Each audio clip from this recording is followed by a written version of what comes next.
എല്ലാവർക്കും നമസ്കാരം. ഞാൻ ഡോക്ടർ റോമിൻ രാധാകൃഷ്ണൻ. ഞാനിപ്പോൾ നിൽക്കുന്നത് വടകരയിലാണ്. ആദ്യമായിട്ട് വടകരയിൽ വരുന്ന 2018 നമ്മുടെ ക്രിസ്ത്യൻ മില്ലർ വിമൻസ് കോളേജിൽ ഗസ്റ്റായിട്ടാണ് വന്നത്.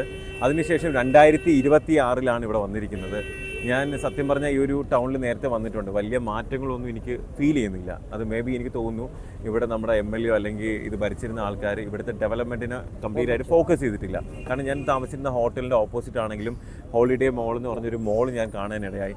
അത് സത്യം പറഞ്ഞാൽ കാട് പിടിച്ച് നശിച്ച് കിടക്കുകയാണ്. സത്യം പറഞ്ഞാൽ ഇപ്പം നമ്മുടെ MLA വിചാരിച്ച് കഴിഞ്ഞിരുന്നെങ്കിൽ ആ ഒരു മോള് നല്ല രീതിയിൽ റിനോവേറ്റ് ചെയ്ത് ആ കൺസ്ട്രക്ഷൻ പൂർത്തീകരിച്ച് ഒരുപാട് രീതിയിലുള്ള ഷോപ്പും കാര്യങ്ങളെല്ലാം അവിടെ സ്റ്റാർട്ട് ചെയ്ത് ജനങ്ങൾക്ക് ആവശ്യപ്പെടുന്ന കാര്യങ്ങളും അതുമാത്രമല്ല ഒരുപാട് പേർക്ക് ജോലി സാധ്യത ഉള്ളൊരു സ്ഥലമായിരുന്നു. സത്യം പറഞ്ഞാൽ ഇങ്ങനെ ഇടുന്ന കണ്ടപ്പം പുറമേ നിന്ന് വന്ന ഒരാളെന്നുള്ള രീതിയിൽ എനിക്ക് വലിയ രീതിയിൽ വിഷമം തോന്നി. നമ്മുടെ വടകരയിലെ MLA എഗൻസ്റ്റ് ആയിട്ടുള്ള കുറ്റപത്രം സമർപ്പിക്കുന്ന ഇനോഗ്രേഷന് വേണ്ടിയാണ് ഞാനിവിടെ വന്നിട്ടുള്ളത്. ഞാൻ എപ്പോഴും പറയുന്ന പോലെ നമ്മുടെ നാടിൻ്റെ ഡെവലപ്മെൻറ്റിനും സേഫ്റ്റിക്കും സെക്യൂരിറ്റിക്കും വേണ്ടി എന്തൊക്കെ നല്ലത് ചെയ്യുന്നു അതാണ് രാഷ്ട്രീയമെന്ന് ചിന്തിക്കുന്ന ഒരാളാണ് ഞാൻ.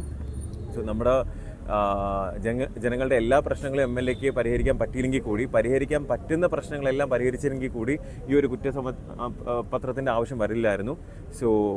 ഇപ്പോൾ ഒരു MLA ആണെങ്കിൽ കൂടി എൻ്റെ ഒരു ബേസിക് ഒരു കാര്യം എന്ന് വെച്ച് കഴിഞ്ഞാൽ ചിന്തിക്കുന്ന ഒരു കാര്യം എന്ന് വെച്ച് കഴിഞ്ഞാൽ നമ്മുടെ ആ ഒരു മണ്ഡലത്തിൽ എന്തൊക്കെയാണ് നമ്മുടെ കറണ്ട് സ്റ്റാറ്റസ്, കറണ്ട് സിനാരിയോ എന്താണ്, അല്ലെങ്കിൽ എന്താണ് സിറ്റുവേഷൻ എന്ന് നോക്കിയിട്ട് എവിടെയൊക്കെയാണ് നമുക്ക് ഡെവലപ്മെൻറ്റ് വേണമെന്ന്, അത് ഹെൽത്ത് സെക്ടർ ആണെങ്കിലും എഡ്യൂക്കേഷൻ ആണെങ്കിലും ഇൻഫ്രാസ്ട്രക്ചർ ആണെങ്കിലും അൺഎംപ്ലോയ്മെൻ്റ് ആണെങ്കിലും ഇനി എല്ലാ കാര്യത്തിലും നമ്മൾ പ്രോപ്പറായിട്ടുള്ളൊരു സ്റ്റഡി ചെയ്ത് അടുത്തൊരു 5 വർഷത്തേക്കുള്ളൊരു മിഷനാണത്.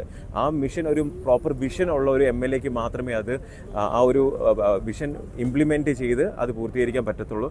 അങ്ങനെയുള്ളൊരു MLA ഇനി വടകരയ്ക്ക് വരട്ടെ. അത് BJP നിന്ന് ആകട്ടെ, നമ്മുടെ പാർട്ടിയിൽ നിന്ന് തന്നെ ആകട്ടെ. കാരണം വികസനം, ഡെവലപ്മെൻറ്റ് മാത്രമാണ് BJP ആഗ്രഹിക്കുന്നത്. വികസനത്തോടൊപ്പം മോദിജിയോടൊപ്പം, കാരണം മോദിജിയാണ് എൻ്റെ ഇൻസ്പിറേഷൻ. മോദിജി കാരണമാണ് ഞാൻ ഈ ഒരു പാർട്ടിയിലേക്ക് വന്നത്. കഴിഞ്ഞ ദിവസം ഞാൻ മോദിജിനെ കാണാനിടയായി. 10,800 പ്ലസ് CRൻ്റെ പ്രോജക്റ്റാണ്, ഡെവലപ്മെൻറ്റൽ പ്രോജക്റ്റാണ് നമ്മൾ കേരളത്തിന് വേണ്ടി തന്നിരിക്കുന്നത്. ഇനി ഇതേപോലെ ഒരുപാട് കാര്യങ്ങൾ നമ്മുടെ നാട് വെയിറ്റ് ചെയ്യുന്നുണ്ട്. പക്ഷേ നമ്മുടെ ജനങ്ങളാണ് ഡിസൈഡ് ചെയ്യേണ്ടത് ആരുടെ കൂടെയാണ് നിൽക്കേണ്ടത്. മാറ്റങ്ങൾ ആവശ്യമാണ്, മാറണം, മാറിയിരിക്കും. Thank you.